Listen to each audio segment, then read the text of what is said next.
Alright, dito tayo, no? Doon sa video na ating in-upload sa YouTube, babalik ka pa ba sa Seventh-day Adventist Church?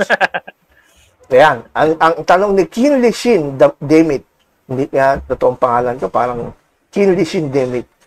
Sorry, pero, sabi niya, the reason na umalis ka sa SDA ay hindi dahil sa aral. Sapul ka rin dito, Pastor. Yung tinatayo mo ngayon ay parehas pa din ng ibang reliyon. Siguro tinutukoy niya, FAP at CIJ, Complete in Jesus Church. Pareho pa rin daw ng ibang reliyon. Ano? Sunday, kain ng karumal-dumal. Baboy pa rin, kumakain.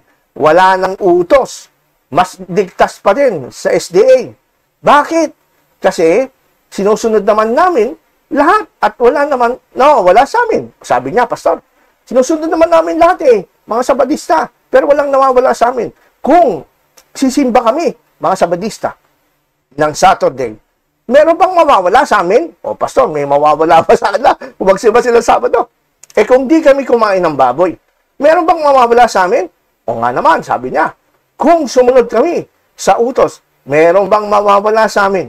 Wala pong mawawala sa amin. Pero sa akin, Pastor, merong nawawala sa kanila.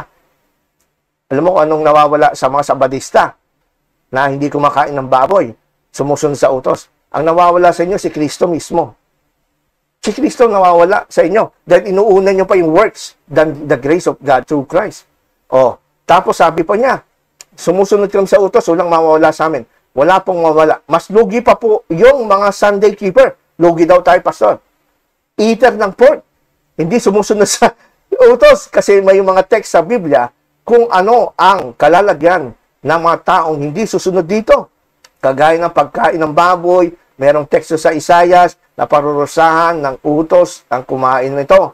Kung hindi yan tutuparin ng Panginoon, di patas na lamang kaming mga SDA. Pero kung tutuparin yan ng Panginoon, ay malas yung mga kumakain ng baboy kagaya natin. Ganun lang po yun. Wala hong maling aral ang SDA. Pero marami lang sa mga membro natin ang nagmamataas pero nasa membro lang yun. O, Pastor, ano masasabi niyo dyan? Di tignan natin. Sundan natin yung sinasabi niya Isaiah 66. Sige na, Pastor. Tignan natin. Tignan natin yung Isaiah 66. Nasusunod daw tignan natin yung kung ano yung nangyari sa Isaiah 66. Punta tayo sa 71. Ito yung lagi na ginagamit Isaiah 66, 21, ano? Sabi dito sa Isaiah 66:21.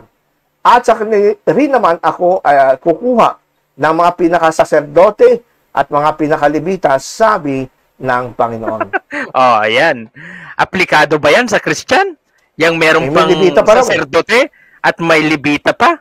Aplikado ba yan sa Kristiyano? Sa panahon nga ng Panginoong Hesus, maliwanag na hinalilihan niya yan sa tignan natin sa Hebreo 7:12. Okay, sabi po dito sa Hebreo 7:12, sapagkat nang palitan ang pagkasaserdote, at kinakailangan palitan naman ang kautusan. Ayun! Kung pinalitan na pala, Pastor, ang pagkasaserdote, ba't ginagamit ng mga Sabadista ang Isaiah 66 na meron pa raw libita at mga saserdote? Parang hindi pa napalitan. Pati mga Sabadista, hindi makamove on Hindi alam pagkakaiba ng noon at ngayon pinalitan yung saserdote, pinalitan din yung kautusan. Di ba? Yung pinapatutuhanan na paborito ng mga Adventist yan. 66, 15, and 17 na Isaiah.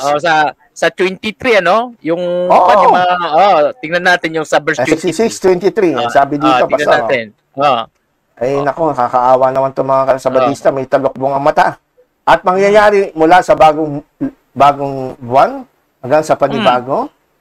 At mula sa isang Sabat hanggang sa panibago, para roon ang lahat ng tao upang sumamba sa harap ko, sabi ng Panginoon. Kita nyo? May bagong buwan. Sabat pa daw sa langit Tapos, yan yung termino ng mga yan. Yan yung pinako sa cross. Napakaliwanag yan Colossus 2:16. Tignan natin. Pinako na pala yan. Colossus 2:14. Na pinawi ang usapang nasusulat sa mga palatuntunan laban sa atin na hindi naayon sa atin. At ito'y kanyang inalis at ipinako sa krus. Sa 16 na, lockdown natin. Sino man nga ay huwag humatol sa inyo tungkol sa pagkain o sa pag-inom o tungkol sa kapistahan o bagong buwan o sa araw ng Sabat? Meron ba ibang araw ng Sabat, Pastor? Yan yung mga nabanggit sa Isaiah 66:23 kanina. Sabi dito, Pastor, sa 17, na isang anino na mga bagay na magsisidating, ngunit ang katawan ay kay Kristo. Ayun. Na-fulfill na pala kay Christ nung dumating na siya. Na-fulfill si Isaias ba, nung sabihin ba niya, dumating na si Kristo nung panahon ni Isaias? Okay. Ang maliwanag nga, Pastor Ron, napalitan yung saserdote. At nung napalitan yung saserdote, napalitan yung kautusan na binabanggit doon. Yun nga. Kaso, ang mga Sabadista kasi, ang saserdote nila, Levitical priesthood, di ba? Tignan niyo yung mga libro na binibenta ng mga kulpultor, di ba? Pagka kanilang registration, si Jesus bilang priest, di ba? Bilang high priest. Tignan mo yung uniform ni Jesus. Di ba? Anong uniform ni Jesus ng kanilang mga libro, sa mga pahina ng kanilang libro? Yung picture ni Jesus, ang uniform niya, Levitical priesthood . Napansin mo ba yan, Pastor? Levitical priesthood. Di ba ito yung sa mga picture ng mga Sabadista? Si Jesus bilang high priest, 1844. Tapos merong Ark of the Covenant. Pero tignan mo yung uniform ni Jesus, Aaronic priesthood. Kaya nga. Aaronic priesthood, Levitical priesthood. Hindi po yan uniform ni Melchizedek. Mag-isip kayo, mga Sabadista. Mag-isip kayo. Alam ko, bulag yung iba sa inyo, hindi na nag-iisip kasi bulag. Pero meron pa dyan Sabadista na malinaw ang isip sila na nga dinodrawing nila yan. But ang uniform ni Jesus Christ ay Levitical priesthood at Aaronic priesthood. Samantalang sabi sa Hebreo, pinalitan na, di ba, Pastor? Nampalitan ang pagkasaserdote, pinalitan ng kautusan. Hindi ganyan. Si Kristo ay Melchizedek priesthood na. Yes. Mag-isip-isip kayo, mga Sabadista. Di ba, Pastor? Pilyo yung nag-drawing dyan . Yun ang may pagkapilyo yung nag-drawing dyan. Uto-uto naman yung ibang mga Sabadista, tiwalang-tiwala, pati yung mga taga-ayas. Mga taga-ayas, may display na ganyang picture pa. Tsaka yung mga ay naman, nasan yung pinag-aralan nyo? Sayang naman. Tignan nyo, Levitical priesthood yan, Aaronic yan. Tapos pag binasa mo naman sa Bible, hindi Aaronic priesthood si Jesus. Ngayon, kung may kasakdalan ang pamamagitan ng pagkasaserdote ng Levita, yun nga, uniform ni Jesus, sinusuot yung Levita. Yung pala sabi dito, hindi sakdal. Sapagkat sa ilalim nito, tinanggap ng bayan ang kautusan. Anong kailangan pa na magbangon ng ibang saserdote? Ayon sa pagkasaserdote ni Melchizedek. At hindi bilang ayon sa saserdote ni Aaron. So yung pagkasaserdote ni Kristo sa langit, mga kaibigan sa Sabadista, simple arithmetic, common sense, logic gamitin nyo. Kaya yung nagmamatali-talino dyan, kagaya si Dison. Ito, pa-explain natin kay Dison, baka kaya na sagutin to. Hindi pala pagkasaserdote ang umiiral ngayon sa New Covenant.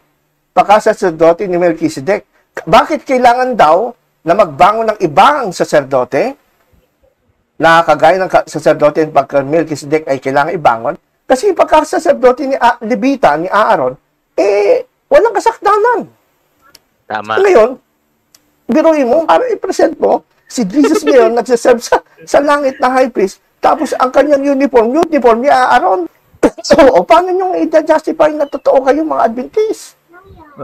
Picture pa lang itsura pa lang ng priesthood ni Jesus mali na. Kaya sige nga, mga Sabadistang magagaling dyan at matatalino.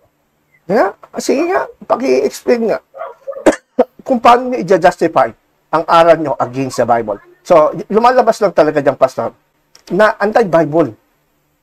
Anti-Bible si Ellen White at mga anti-Bible yan. Cool talk sila. Kaya yung nagtanong sa atin, si King Lishin, damn it. So, Sunday keeper, eater of pork, hindi sumusunod sa utos.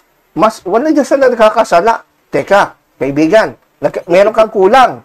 Sabi ni Jesus, di ba? Sabi nung taong mayaman kay Jesus, nagawa ko na lahat yan, mga utos, di ba?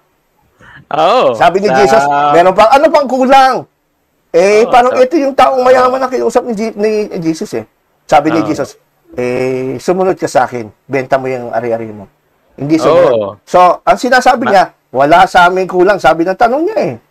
Nasa amin, sumusunod, walang masama. May kulang sa'yo, hoy. Hindi sin Demit. Demit talaga. Ang kulang sa'yo, si Jesus. Ang salvation na sinasabi mo dito, salvation by work, nagpapatunay lang na ang mga pastor na nagtuturo sa'yo, ang salvation ng Seventh-day Adventist ay by works, hindi by grace. Hindi by faith in Christ alone, kundi by works. Yan eh, mag-ibay na patotoo na kulto talaga kayo, mga Seventh-day Adventists.